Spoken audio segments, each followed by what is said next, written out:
let's move on then. I want to watch Ibou Konate, because it's all about press conference, right? I'll be honest, I know you have to go to them and do them. I find them quite boring. I like the manager bits because you learn some information, but sometimes these player ones, I don't know, you don't get a lot out of. But actually, Ibou Konate was the opposite. Ahead of the Lille game, he spoke quite openly and candidly about a couple of topics. Did you go to that one? Yeah. Yeah, this one sounded cool.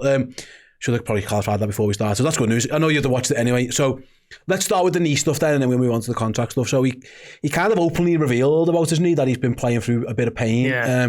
Arne Slot then spoke about it today and said, like, it's safe for him to play and we've managed it, and we now think he's at a point where he can play 3 games a week. But it was an interesting one that he said, he kind of rushed back. He was playing through the pain barrier, obviously in response a little bit to Joe Gomez's injury, where Joe got ruled out after the West Ham game. I think Konate then came back for United. Yeah, it was a brilliant performance from Konate, to be fair. I remember Ryan Gravenberg speaking before Girona, and he's a young lad, not on his first language, doesn't give much away anyway, and you came away from it thinking, is there anything in that? Is any of it usable? Is it news? And it wasn't really.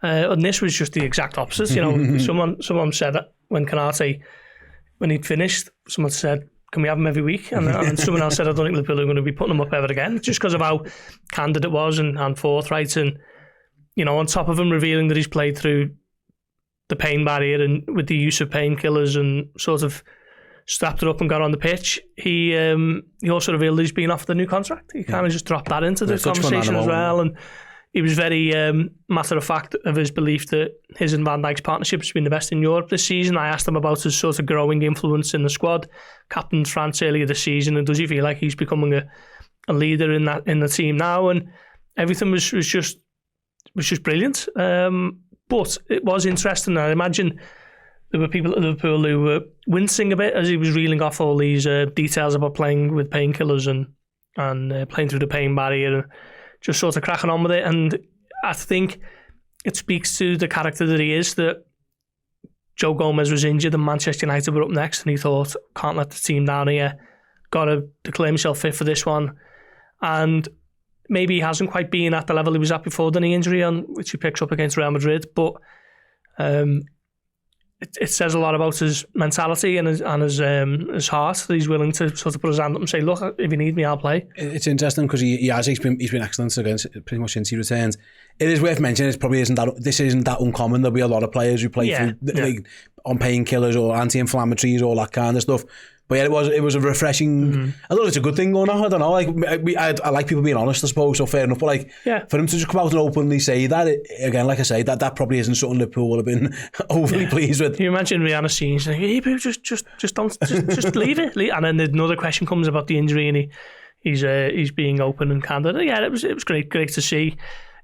For supporters, I guess they get to find out a little bit more, and certainly for us as journalists looking for news lines and stuff, it was refreshing because, like you say, some of the players don't tend to give away much on those mandated European press conferences where they are obligated to choose one and step up. And I think just the fact that Konate stepped up to begin with is sort of evidence of his growing stature in the squad, I think, because I don't really remember him doing too many more other than that one. Absolutely. Well, then let's move on to the contact stuff. Then you spoke about it there. So during that conversation at the press conference pre-Lille, he was asked about his contract situation, and I think it was more along the lines of been offered a new contract. Then it was have you signed? And he was like, that's a different question, or along those kind of words, which is a polite way of saying they're probably not yet. No.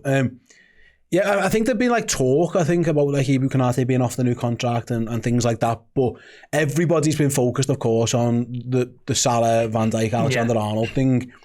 But the reason Liverpool got in that mess is by probably not being as proactive and getting those deals done earlier. There was a change of sporting director and a change of manager, and loads of different things happened where hopefully now we're in a bit of a pickle. But yeah, interesting for Ibou to just to come out again and openly admit he's been offered a new contract. It's good news. Liverpool should be doing these kind of things.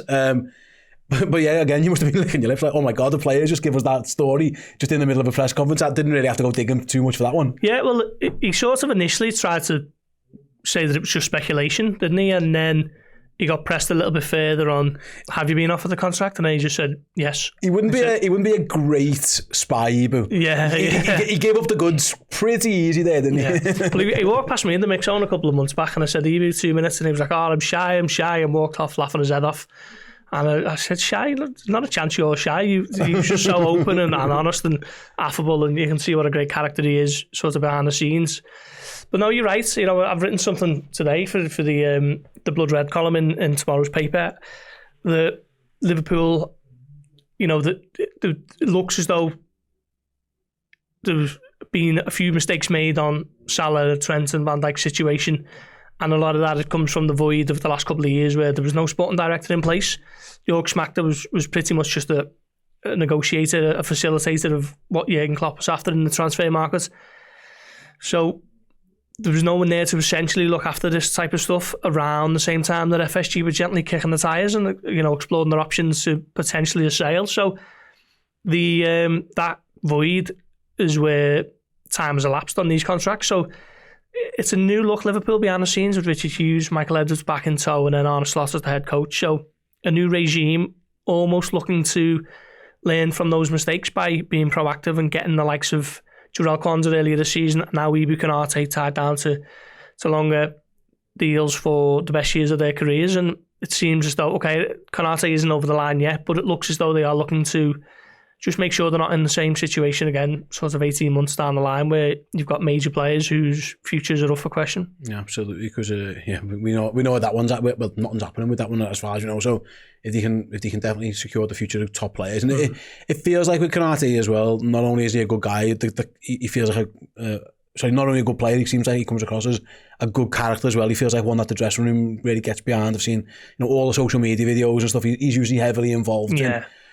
But that shouldn't go, again, it doesn't take away from the fact that he's a really good player. And it'll be interesting, actually, we'll find out that if and when he does sign this contract, like terms of it, because he arrived in Liverpool, from Leipzig, but that was very much like a stepping stone. He was a young prospect to be developed, and Liverpool really, they waited for him and they got him. At this point now, like he said himself, he's become one of the best defenders in Europe.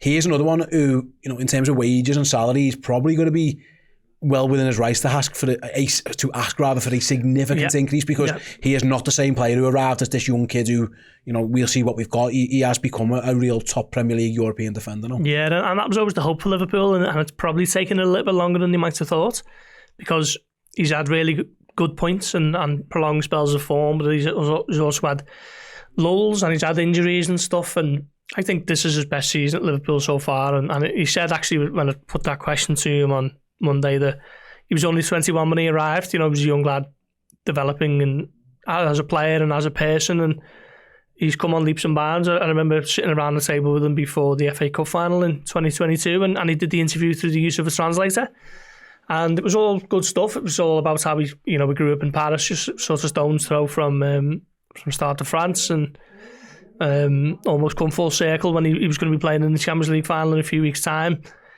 But he was only a young lad a few years back, and now you can certainly see him developing as a character in the squad. He's front and centre for press conferences. He's laughing and joking with teammates, with members of the press, and he just seems very comfortable in himself at the moment. And on top of that, he's got the performances to back it all up. So I think he's in really good form and becoming a real key component of Slot's Liverpool.